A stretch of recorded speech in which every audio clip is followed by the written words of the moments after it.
Welcome to Jefferson Liberty Radio, the voice of the State of Jefferson in the Central Valley. I am Matthew, joined as always by Pat. How are you doing today, Pat? I'm doing good. It's good to be back.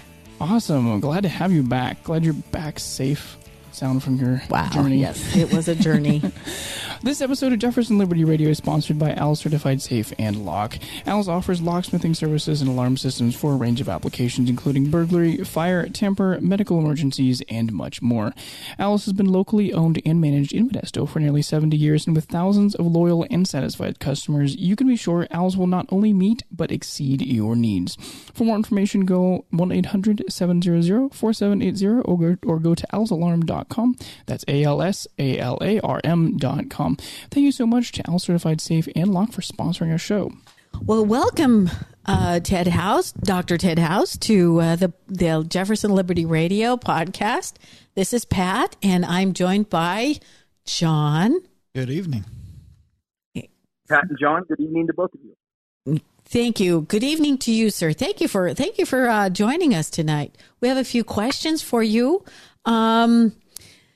Would you like to start with something? Would you like to just maybe start with a little introduction to about yourself, and then we'll get into some questions? Certainly. Well, first, I appreciate you guys having me on this evening. Obviously, State of Jefferson is near and dear to my heart, and I supported the movement and you guys the right to try to seek some sane protections from what's going on in the state of California. Yes. For those who don't know me in your audience, my name is Dr. Ted Howze. I'm a veterinarian who's practiced 25 years in the Turlock area and served on the Turlock City Council, Turlock Planning Commission, part of the Stanislaus COG, which is the Regional Transportation Board, and coached football here in the Valley for the better part of the last 20 years also. So I've made my way around the district quite a bit. Yes, and you're well known with us. We do appreciate everything you do for us, and I'm just grateful that you are where you are. Would you like to? I think we'd like to start out by asking about this past election and in regards to the article you wrote in the Series Courier. Thank you. I couldn't remember what that was. So a Series Courier, and I know that you'd like to talk about that because it is it's eye-opening, and we've kind of been on this the idea of election integrity, especially with our last. I don't know if you listened to our last podcast or the not last podcast, but the podcast before the last with Linda Payne, who is the president of EIPCA, it's Election Integrity of California, Project of California. Did you happen to... I'm familiar with her work. I've had no time to hardly read, let alone listen to any podcast. Understand. But I'm familiar with their work, and in fact, I know they have kind of copies of some of the papers that we put out. Oh, good. So you do know who she is, and she's doing such excellent work. I'm very glad that you are... You know of her because you guys could really help each other out, I think. Yeah, we're working on a second paper right now, which will be on the general election, which we weren't participating in, but we were obviously monitoring, and hopefully we'll have something out on that here in the coming weeks. Oh, good. Yeah, I'll look forward to that. But right now, do you want to get into, especially talk about that article that you wrote? Sure, and the article refers back to the primary election in March of 2018, not to the general. Okay, yes. So I just want to make sure everybody is aware of that. So, we noticed some odd statistical trends, and we've been involved in elections for many years. I've obviously run for office in the past. I've helped lots of candidates. I've been part of a lot of election night campaigns. And to set the stage for people, I think you have to understand how ballots are actually counted and how elections are conducted in California. What happens is as those ballots are mailed in, election officers begin immediately verifying signatures on absentees, make sure they're legitimate ballots, and they take all of those ballots and they stuff them on the machines ready to count, but they can't count them. They cannot begin counting ballots until the actual polls close countywide. Does everybody follow that? Yes. Yes. Okay. But what happens is at 8 p.m., as soon as they announce, okay, polls close, the registrar of voters can go over and they press a button, and that first batch of ballots, which can be, anywhere from 10 to 25% of all the ballots are going to be counted. They're normally counted within the first 3 minutes. And you will see election results put up on the Registrar of Voters election night results tracker, usually within 5 to 6 minutes after the polls close. Those votes that are counted are all absentees that have been received by the Registrar of Voters office and verified prior to election night. So those are early votes that were returned, verified, stacked, and counted quickly. Then what happens is the next set of ballots that kind of get counted are ones that filter in from the polling places, and you'll see a second vote tally kind of thrown up about 2 hours later. Those are your first ballots that come in. And then a couple hours later, midnight, you normally get a third. Those are election day ballots. So what you get by the time the polls or the counting is done on election day are early absentee and poll voters. Now, absentee ballots that arrive on election day, dropped off in the polling places, those all have to go through the ballot signature verification process. So you don't get any of those late absentees counted or provisionals. So normally what we know is when you have election day and you see those first batch of ballots counted by about, let's call it 10 after 8 p.m., that is a huge statistical sampling of the population. Rarely do those ballot or those voting numbers change by more than about 1% historically. So let's say a candidate is leading his opponent 53-47 at the end of that first count. Rarely one way or another do we see those statistics change by 1%. And there's tons and tons of history, and we lay that out in the paper to talk about how we know that happens. Mm-hmm. Then that's as you count the polling or the poll place voters that night. And then as votes are added over the next 2 weeks or so, which are these late absentees and stuff, those numbers still don't tend to change very much. Well, in the primary, which we just kind of ignored because we saw the election night results, it had us finishing in third by about 700 votes. We said, okay, that's done because, again, we know these numbers don't change very much. But about 2 weeks later, when we saw the final results that now had us losing by several thousand votes, again, it didn't change the result of our election in our mind, but we said, wow, that was a huge change in the percentage over the next several days. I mean, statistically, it just seemed like an abnormal outlier. Well, the statistician in our campaign started looking at it and said, something happened here. There's something really weird going on, and we kind of blew it off because we're like, oh, it's over. It doesn't matter to us.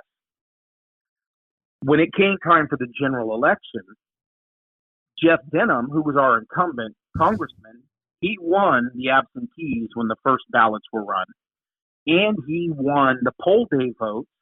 He was sitting at the end of the night up by about 1.5% with almost a 1,300 vote lead. And he went from a 1,300 vote lead to at the end of the election being over down by almost 10,000 votes as the votes were counted. So our statistician said, see, I told you something weird was happening.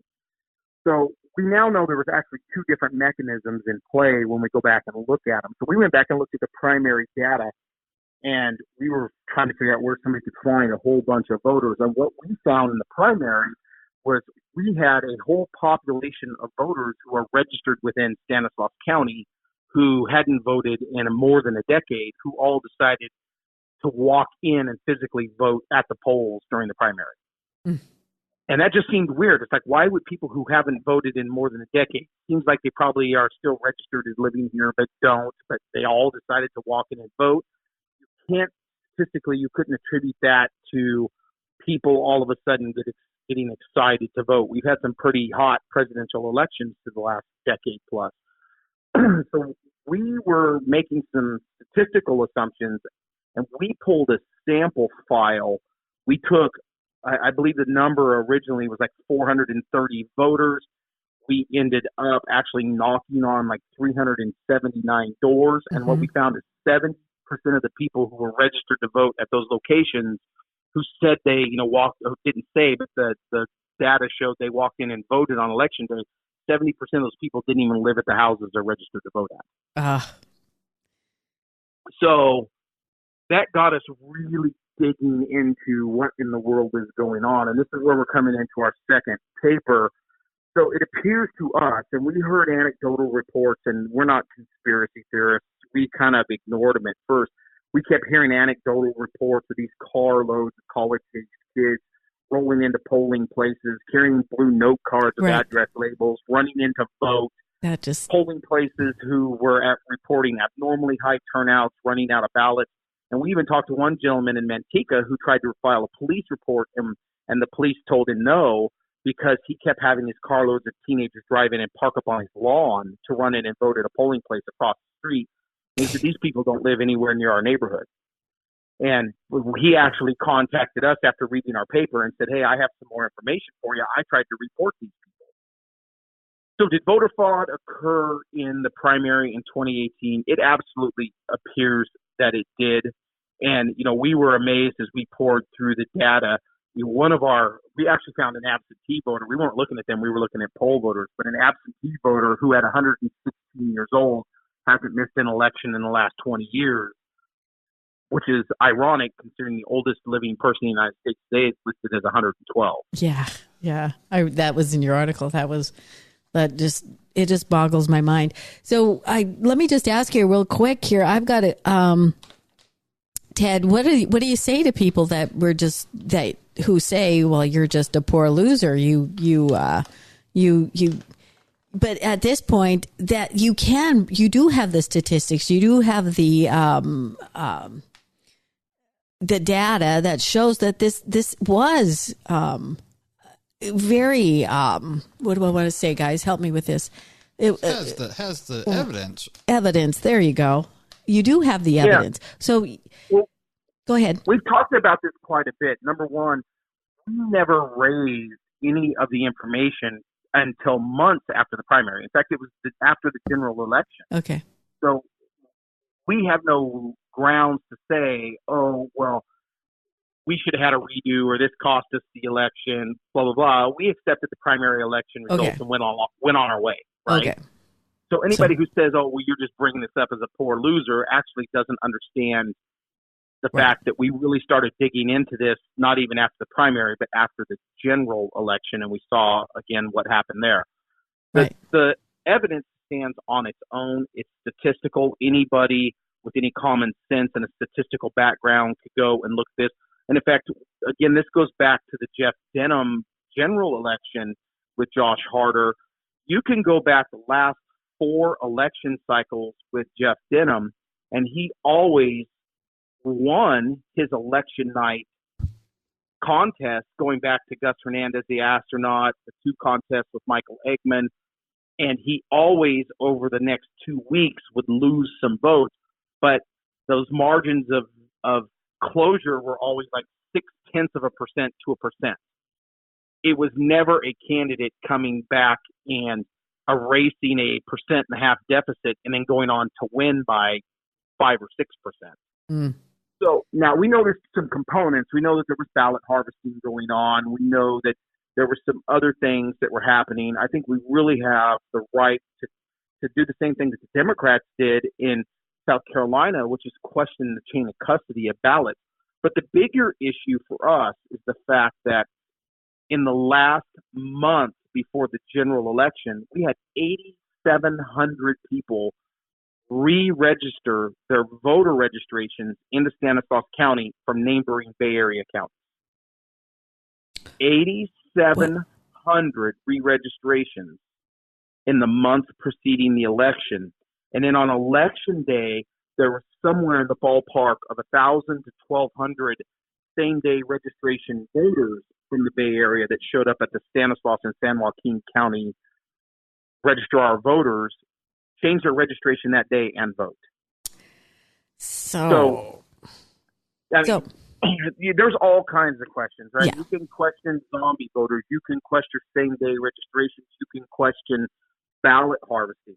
But there is no question that there was a coordinated attempt at the Democrats in the state of California and to win all 7 congressional districts that they won, where they were losing on Election Day, Yeah. and they won up to a month after Election Day. Nobody in their right mind can believe this was the intent of the voters in the state of California. And they're doing what Democrats always do, which is change the rules to make everybody else play catch up. And as soon as everybody catches up, they'll change the rules again. Right. So, is what happened illegal? Is what happened as a result of rules change? We're firmly convinced it's a combination of both. Right. So Linda Payne has one idea that may have a little bit of a help as far as the election integrity goes, and the counting would be the 2 days of voting rather than, what is it, a month that we have to vote? Yeah, it definitely has merit. What she's saying is she'd rather see like a Friday, Saturday voting situation instead of, months out absentee voting or a Tuesday vote. That in her opinion, if now I don't want to misquote her, but in her opinion, she thought that would simplify people being able to get out to vote and also simplify the counting to make sure it was a legitimate vote. Yeah, and I know there's a lot of ideas out there for trying to limit dragging this on and still get high voter participation. And I don't think there's any one that's gained greater merit over the other.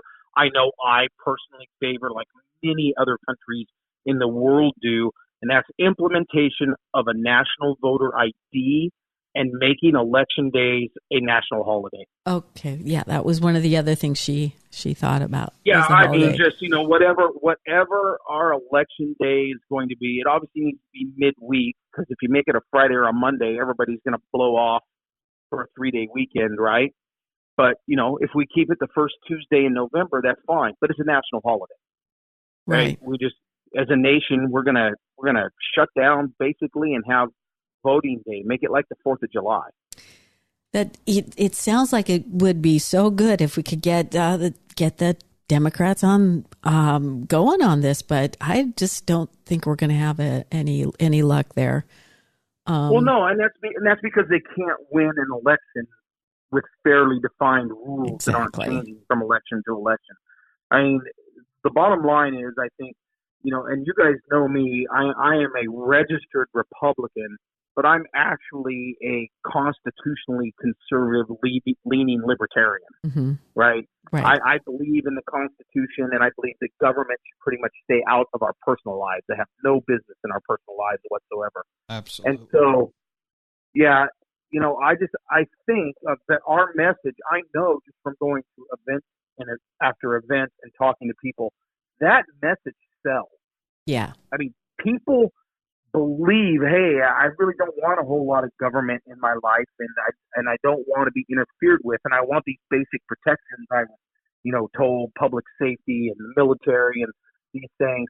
But the problem is the Democrats have done a really good job over the last 3 decades of sending out this message that you can't trust Republicans, right? Right. Basically, you can't trust anybody, but since Republicans are the majority alternate party, they're kind of all their ire is pressed at them. And so consequently, I think even though we have great ideas on freedom, liberty, justice, there's a lot of people that look at it, at the Republican Party sideways and think, well, this is the party of old, rich white people, and they don't have my best interest at heart.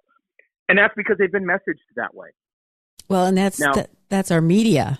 Our media is, of course, helping that. Yeah, and I will tell you that last weekend I was up in Sacramento at the Sacramento GOP convention, the California GOP convention, and I met one of the most brilliant guys who has a great message, and that's Brandon Straka, who started the Walk Away movement. Yeah. Did you meet him? That's cool. Yes, and he is brilliant. You listen to him talk. You know, he said as a gay man living in California, he had just bought into absolutely every bit of the Democrat and media establishment propaganda until one day a dear friend who had differing political ideology challenged him to watch some uncut videos to see the truth. And he said after he watched the uncut videos of things that he had bought into, seen on CNN and MSNBC, that he was suddenly, his eyes were open that, oh my God, these people are lying to us. Wow. And consequently, a lifelong Democrat changes his party affiliation and starts the Walk Away movement because he says the truth is more important than party. And, this, I think, I'm hoping that the pendulum has swung as far left as it can possibly swing, not only in California, but as we see so many of these new Democratic socialists, these young Democratic socialists elected to office, they're really highlighting the problems with their party. They are. Yeah, and I think that's a good thing. I really do. It really shows their true colors, if I can say those words. Ted, you're going to run against or run for that Josh Harder seat in 2020. Yes, in fact, yes, we are running. Okay.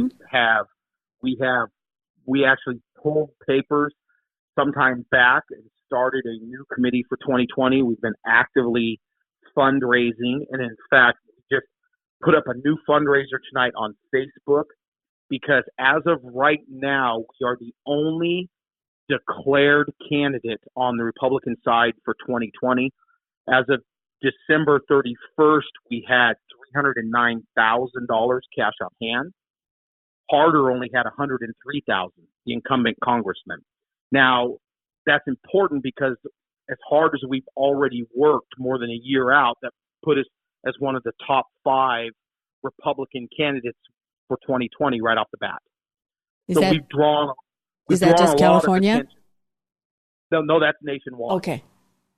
So what we're aiming for is in the month of March. So, I don't know if you know or not how congressional races work, but you have to make quarterly reporting of how much money you've raised, how much money you've spent. Everybody in the entire country eyeballs those things very closely to kind of gauge you for strength.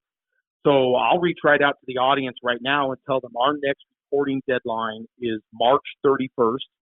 We know we have the eyeballs of several other candidates in the Republican field that are watching us to see what our strength looks like before they decide whether or not they may or may not want to get in. We know that if we raise another $100,000 to $200,000 before March 31st, that none of those candidates are likely to jump in. They're going to see us as too strong to get in. Now, we are within a year of the primary. Yeah, it is. Yeah, California, for your audience that doesn't know, that California has moved its primary back to March so that they're on Super Tuesday so that our presidential primary actually means something. Well, because of that, that's part of the reason we started so early. We're already inside of the year to the primary. So if there's anybody out there who follows us on Facebook or our website, it's easy. All you have to do on Facebook is look up my name. It's Ted Howze for Congress, HOWZE for Congress. We're right now just instituted a March fundraiser to raise those funds because I will tell you, if there are any other Republican candidates that get in this race, they're going to be left of center Republicans. They're really going to be rhino Republicans. We run across a couple that have kind of mentioned it. They're not going to be strong on Second Amendment rights. They're not going to be strong on border security. They're part of this group of Republicans that keep saying we need to be more like Democrats to win. So we're trying to draw as many supporters in right now to say, no, we're not going to stand for that. We're not going to stand for rhino Republicans running in this race. Because if they do, nothing's going to change. Republican, Democrat, doesn't matter. We're going to have the same old, same old. Right. We need to change this Yes. Right. Well, and if we can lock out any opponents, then that saves our money for the general election. Sure. We don't have to burn it fighting a fellow Republican in the primary. Right. Well, you're a strong Second Amendment opponent and proponent. Excuse me, proponent. Forgive me. Yes. So, but we do have. So we know how you stand there. But John, go ahead and ask that. Well, being that we're within a year of the primary coming up, and you are going to be running for California District 10 representative, have you had a chance to look at the current H.R. 1 bill that's before the Congress? And are you familiar with it? No, I have not. Okay. Well, I'd implore you to look into that legislation. They're trying to change our voting system on a federal level to more precisely represent what we have in California now. Same day registration. They've also snuck statehood for Washington D.C. in there. So yeah, that's the strength in our democracy bill, right? That's called the For the People Act. Yeah, nice name for a bad bill. I've heard it floating around. Okay. Well, here's my situation I'm currently faced with. As a constituent in District 10, of course, I call my current representative. As you know, we tend to educate ourselves on the issues. I've called this gentleman's office and haven't got a call back. My feeling is that as an educated person in the district calling the representative, that they should call us and include us in their education on the bills and get our opinion. If elected, would you return phone calls of that nature and lean on the support from your constituents to make your decisions?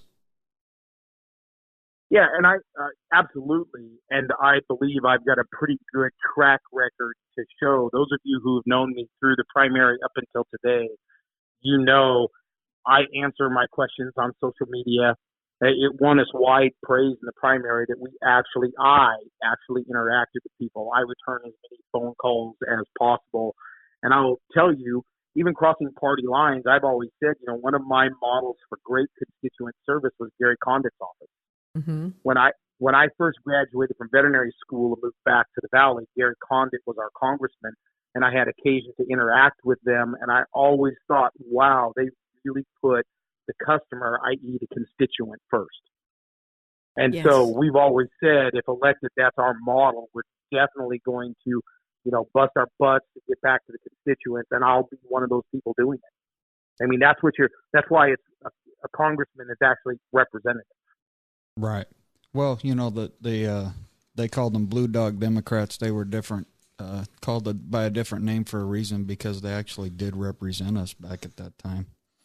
Well, there's still a bunch of those around, especially in our area, and a lot of people refer to them as switch voters because they'll vote with the candidate that they believe is best. I just had a phone call before speaking with you guys tonight with one of these so-called switch voters who's voted across every party line throughout his entire life, and he's supporting me now and helping us to raise money for the campaign.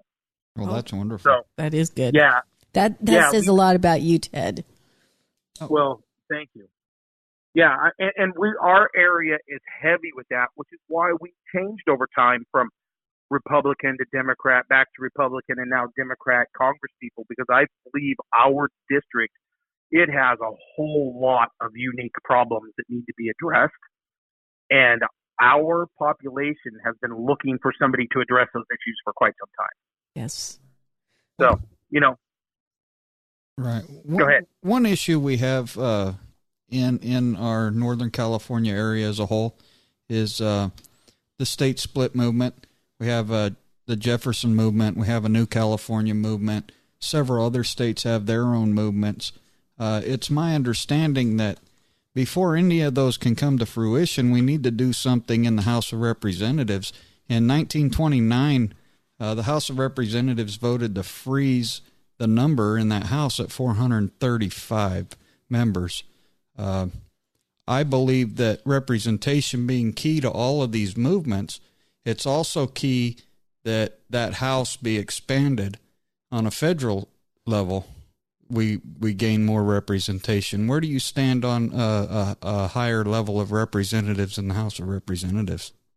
Oh, I agree. I think our founding fathers understood when they developed the Constitution that one representative can only represent so many people.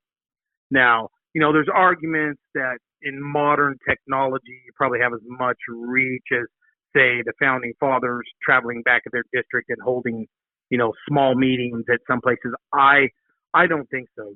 As a representative, even as a candidate, you are overwhelmed by the demands on your time and the request for contacts.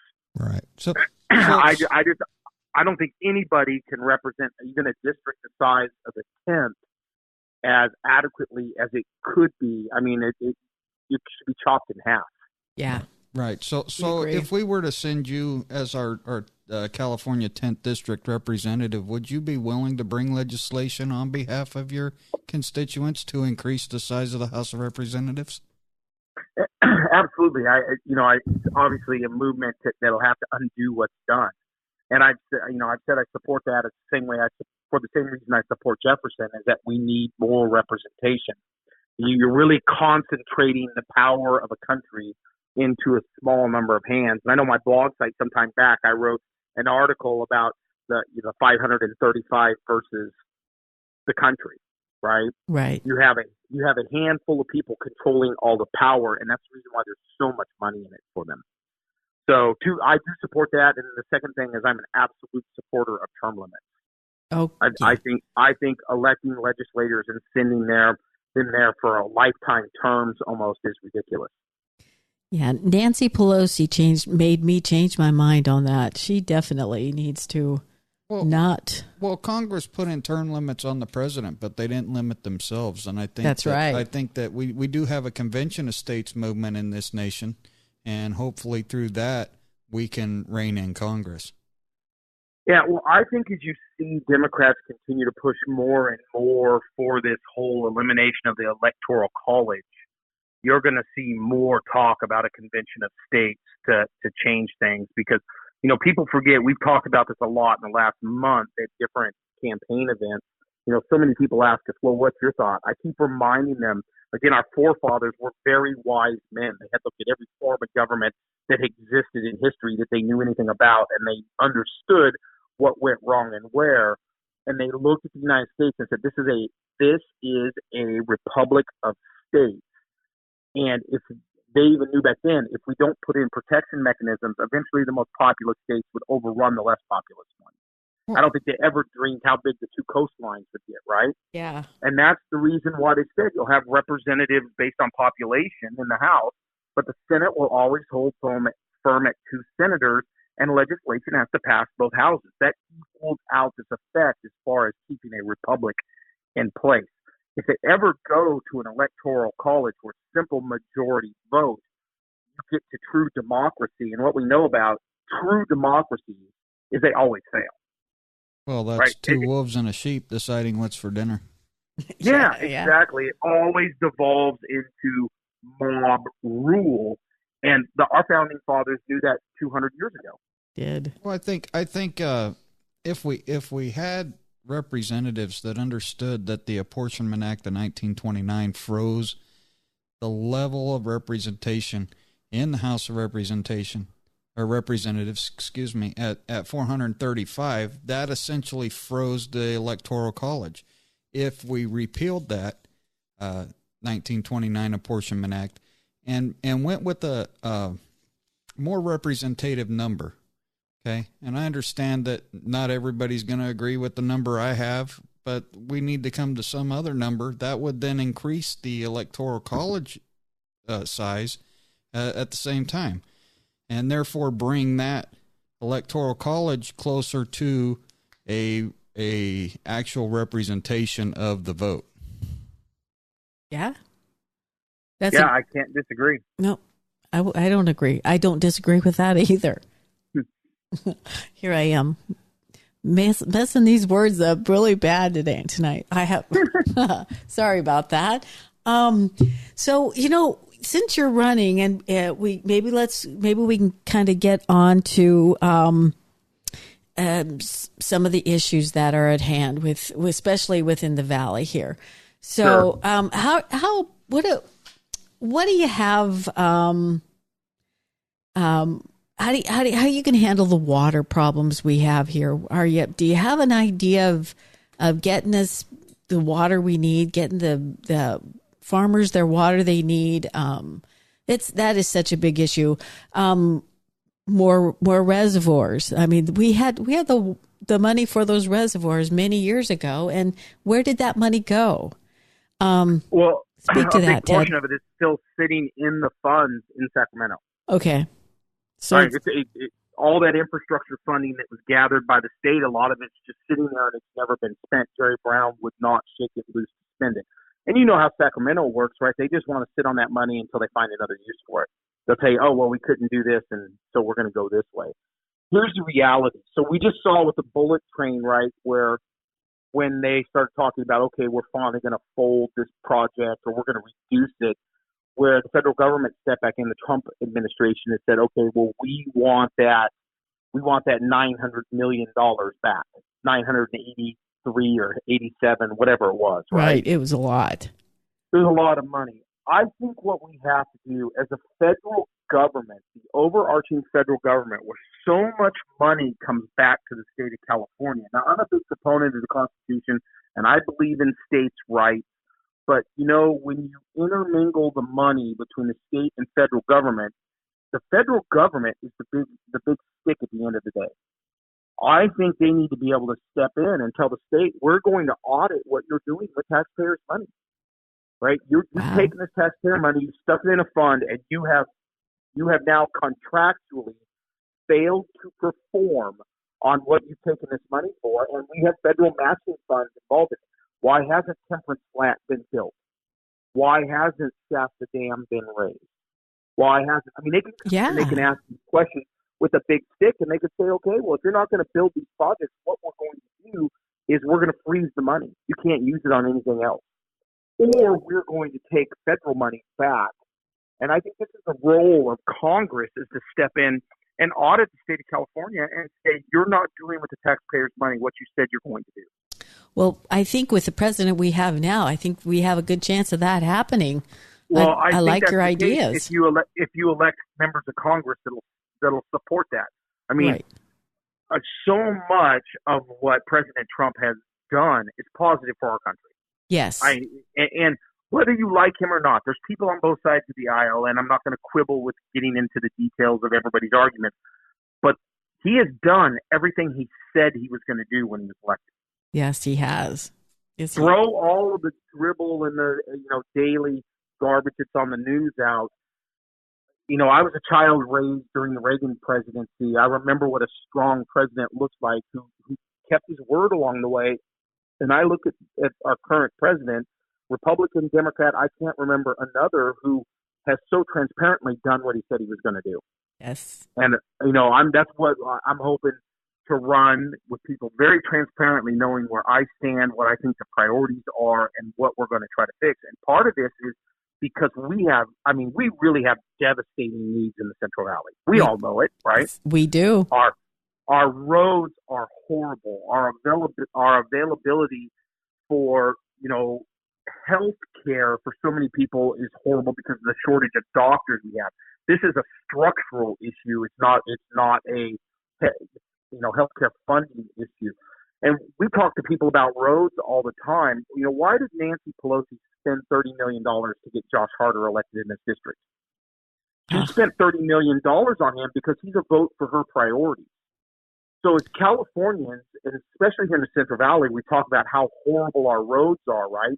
Well, most people here would be chagrined to know so many of our tax dollars coming both federally and state get siphoned out of our district to support mass transit in the Bay Area and in Southern California, right? Mass transit, bus systems, train systems in the state of California never pay for themselves.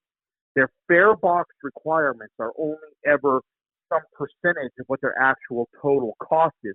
So take, for example, say you have a regional transit bus thing, and that cost to operate that bus system, and we're just throwing a number out, so I don't want anybody in the audience to think this is the actual number.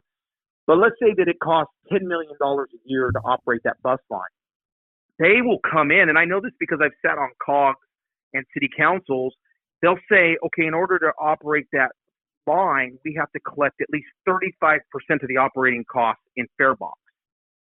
So if it's costing $10 million a year to operate, they're actually only collecting $3.5 million from the ridership to run that mass transit. Well, where's the rest of that money made up? The rest of that money is made up in tax dollars from the state and federal government. So if you are a large urban population area, like let's say San Francisco, San Jose, Oakland, and you're running these massive mass transit operations, where is all of that money coming from that supports those operations? Well, ultimately, a big chunk of it is coming from the Central Valley. That money is getting shifted on our taxes that are collected here, and people don't understand that. No. As a Central Valley, we're getting totally ripped off, and we're getting ripped off because these Bay Area politicians control our voice. You will never hear Josh Harder get up and tell you about how Nancy Pelosi's district is stealing our money. If he did, he's not going to get any money for his next reelection. Right. And that is just one example of many where they want to keep our voices silent over here and not have representatives that really understand what's going on and stand up and fight. Because it'd be really embarrassing for somebody from the Central Valley to stand up and publicly call out Nancy Pelosi because her district is stealing our fair share of federal investment in its people. And that's what I represent. Is somebody, I've been there. I've worked in local government. I know, I helped with the budgets in Turlock for the 4 years that I was on that council. I've been on the transportation board, the planning commission. I actually know how the money flows through local and state government. And so that's the voice I'm hoping to bring, that and being an ag guy. Nice. Well, you're educating me. I guess I really should have known all that, but thanks for that. I mean, if I don't know it, I'm sure there's people in our audience who don't know it as well. So very good. Good explanation as to where that money is going or where it is. John, did you? I mean, they're going to try to bring the train in from the ACE train all the way into Modesto. Right. I mean, where's that money come from? Well, and believe it or not, that's actually one of the projects I think is a good project because it serves us. I mean, we have so many people getting in the car and going over the hill every day, or at least going as far as so they can get on BART. Actually extending that service to bring people in from the valley floor that to me, I like transportation projects that are quality of life issues, right? And that one is. And that one is. And this is one of the things that we talked about in the primary, and we'll talk about in here in this coming campaign, because everybody wants to make a congressional election about the hot topic issues, right? Right. They want you to talk about gun control, and they want you to talk about abortion legislation, and they want you to talk, there's immigration. There's 4 or 5 hot topic issues. And when we were walking precincts and talking to people door to door during the primary in 2018, so many people told us those issues don't even register in their top 10. Yeah. Right? That the issue that concerned them the most was the quality of the roads between their house and their job. Right. The absolutely, horrid impact of high gasoline prices on them. School choice was a massive issue for most people because they're not happy with how their kids are performing in school. And that's understandable because we have so many more people where husband and wife both work. You don't spend a lot of time with the kids. The burden is going on the school teachers to teach the kids. And I see this with my own wife, who's a school teacher. Right. So, these issues that affect families every day are the true quality of life issues that affect voters. And it's what they're going to vote on. It's why I think Trump surprised everybody and won in 2016, because he was talking about fixing issues that people react to. And I think that's what's coming in 2020, because I think in 2 years they're going to see with our new Congress member that their lives aren't improving. Yeah. I think you've got some excellent points there. I really like how you're going to run your campaign. It sounds like the issues that people really count on is a really good idea, Ted. I really like that idea. Well, thank you. Well, I think you already knew I was kind of on board with you in the first place. But anyway, let's just get back one more thing. Let's just talk about one of those hot button issues that people that the people in the upper echelon think that is important to us, and that's illegal immigration and the DACA program. And Sure. I know that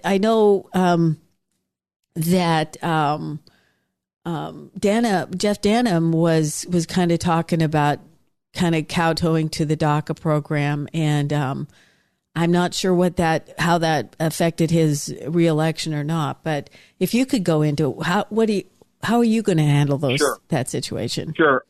I think the issue with Jeff really wasn't DACA so much. He talked about DACA a lot, but I think the issue that really concerns a lot of conservatives was the thought that he was leaning towards a complete amnesty. Okay. Yeah, Right. you know, he kept talking about a complete amnesty quite a bit, and there were times he would kind of hint toward it, times he wouldn't, and he was so outspoken on DACA that I think people took him that way, and it turned a lot of conservatives off. Let me tell you where I stand, and then we'll highlight the difference. Okay. First of all, I will never vote for a complete amnesty. I think if you want to be an American citizen, we have established rules. I am absolutely, positively pro-legal immigrant.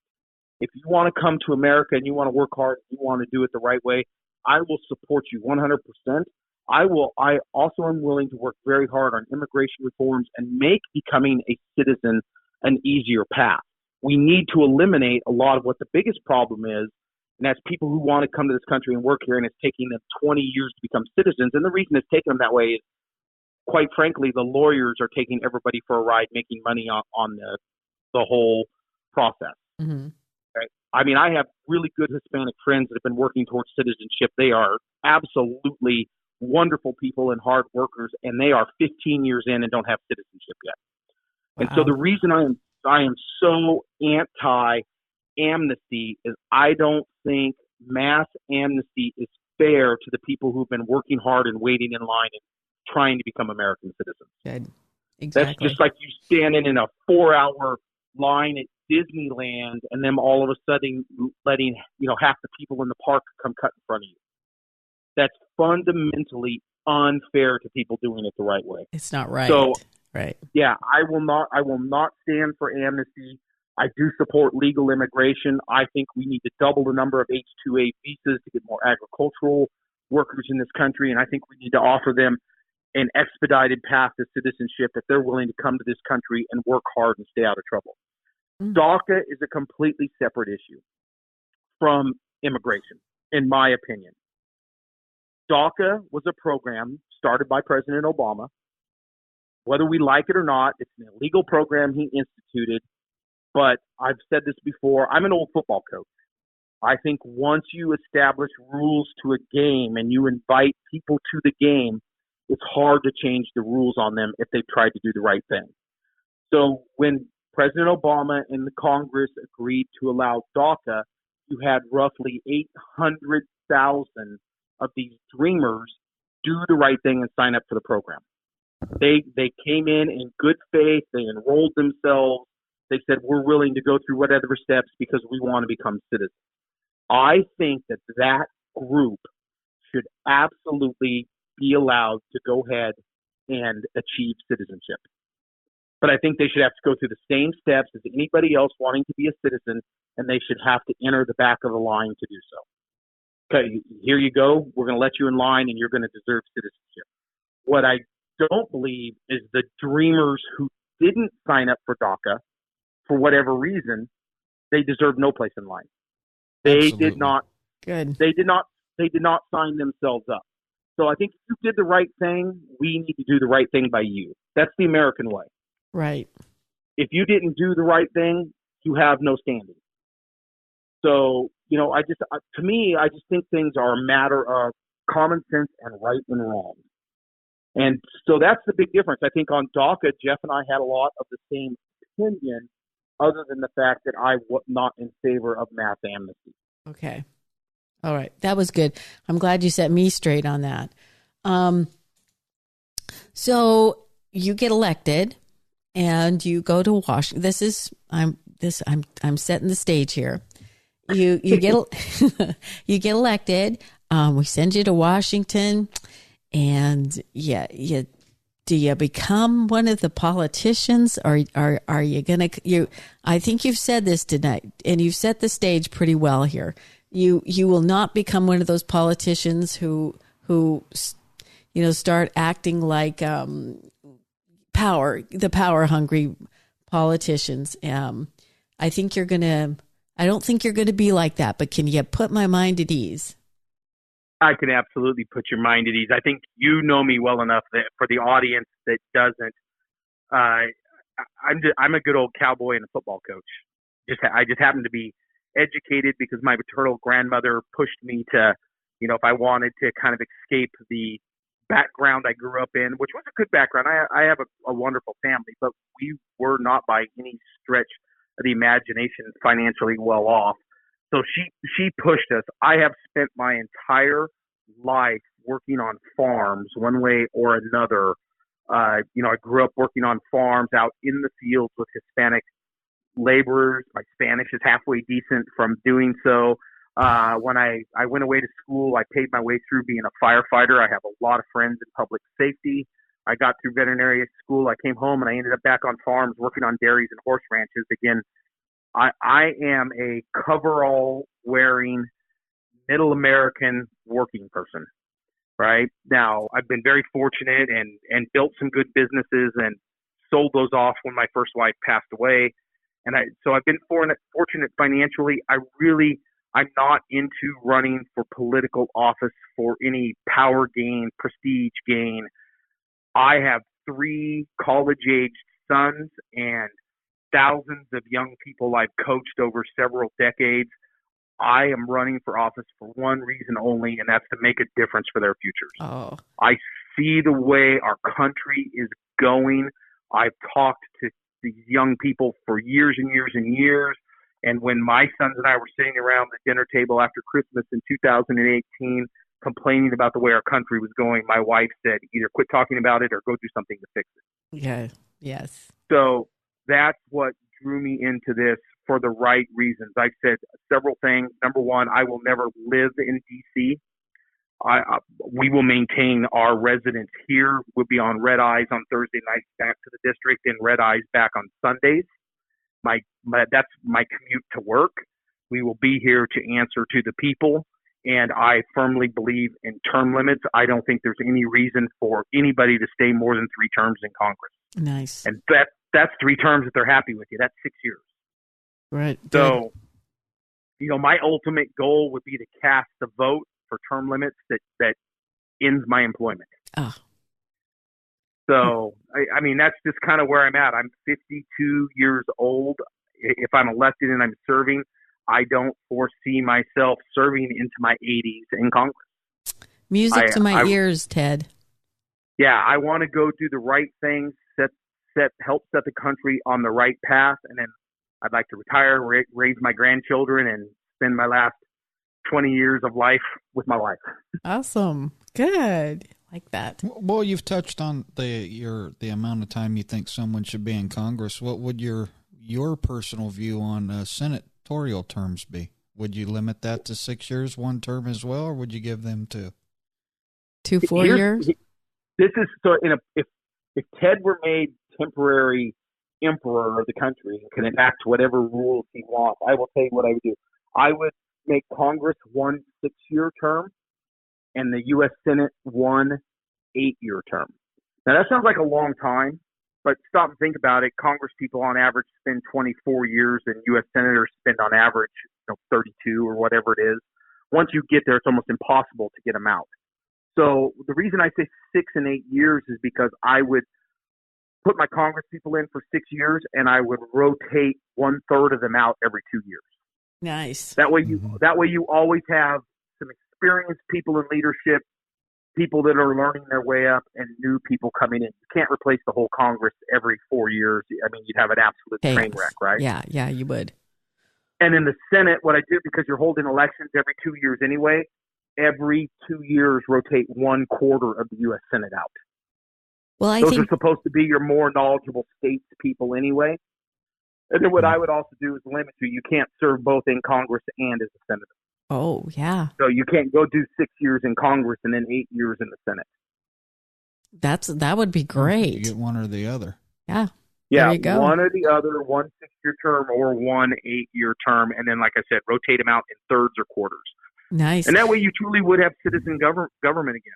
Right. What our back to our founding fathers again, what they had in mind for us. That and quite literally, as you know, you talk about these. I know you brought up this HR1, and I'm vaguely familiar with what they're trying to achieve there with taking the money out of politics, even though I haven't read the whole bill.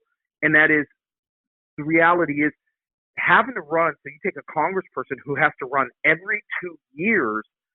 As soon as you get elected, within 6 months, you're having to raise money.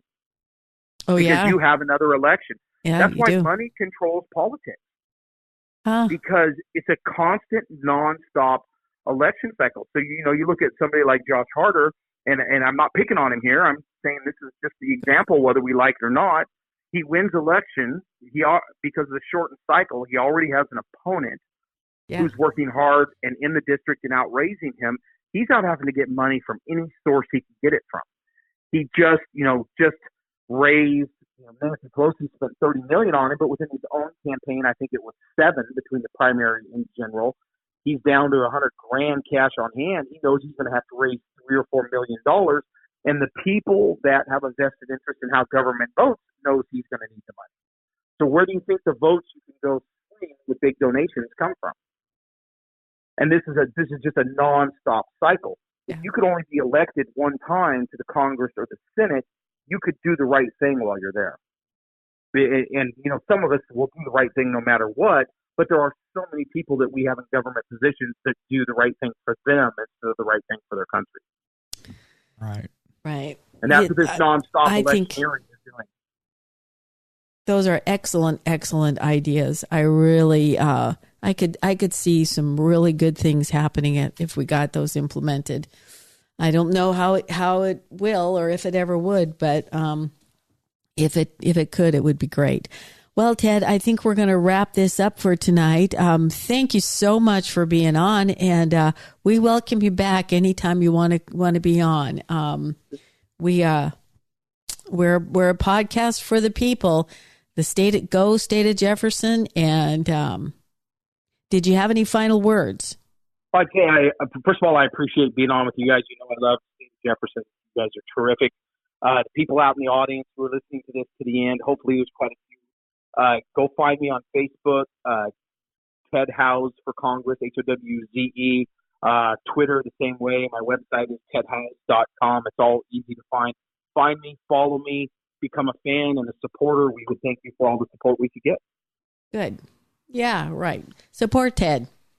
Sounds like he's got some excellent ideas there. Thank you. All right, guys. Okay. Thank you very much. Thank you, Ted. And good night, Pat. Good night, John. Good night, Ted. Thanks again. Thank you so much for listening to this episode of Jefferson Liberty Radio. We would love to hear from you. You can email us at feedback@JeffersonLibertyRadio or via our website, JeffersonLibertyRadio.com. We'd love to hear your questions and comments. Don't forget to subscribe to us in iTunes or your podcast player of choice if you're not already. If you're listening on the website, make sure you do this. It ensures that you get our latest episode downloaded straight to your phone. If you can, leave us a 5-star review in iTunes or your podcast player. We'd really appreciate it. It really does help our ratings. You can find us on all of the typical social media, Facebook, Twitter. You can find our episodes also on Spotify, YouTube, and Google Play, even some alternative media such as BitChute and Gab. Thank you so much for listening to this episode of Jefferson Liberty Radio, and we'll catch you next time.